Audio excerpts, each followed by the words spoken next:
తెలంగాణలో జోరుగా నామినేషన్ల ప్రక్రియ కొనసాగుతోంది.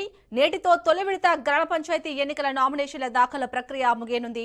దీంతో అభ్యర్థులు భారీగా నామినేషన్లు దాఖలవుతున్నాయి. రేపు నామినేషన్ల పరిశీలనకు అధికార యంత్రాంగం ద్వారా పకడ్బందీగా ఏర్పాట్లు చేసింది. నామినేషన్ల స్క్రూటీనీ పూర్తయ్యాక చెల్లుబాటయ్యే అభ్యర్థుల జాబితా రూపొందిస్తారు. తిరస్కరణ నామినేషన్లపై అప్పీలు చేసుకునే అవకాశం కల్పిస్తారు.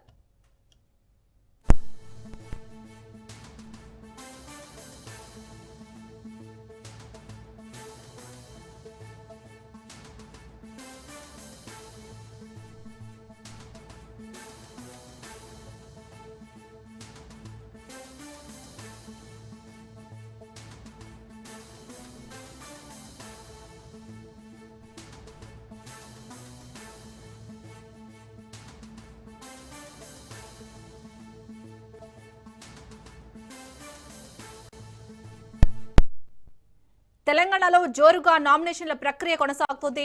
నేటితో తొలి విడత గ్రామ పంచాయతీ ఎన్నికల నామినేషన్ల దాఖలు ప్రక్రియ ముగియనుంది. దీంతో అభ్యర్థులు భారీగా నామినేషన్లు దాఖలవుతున్నాయి. రేపు నామినేషన్ల పరిశీలనకు అధికార యంత్రాంగం ద్వారా పకడ్బందీ ఏర్పాట్లు చేసింది. నామినేషన్ల స్క్రూటీనీ పూర్తయ్యాక చెల్లుబాటయ్యే అభ్యర్థుల జాబితా రూపొందిస్తారు. తిరస్కరణ నామినేషన్లపై అప్పీలు చేసుకునే అవకాశం కల్పిస్తారు.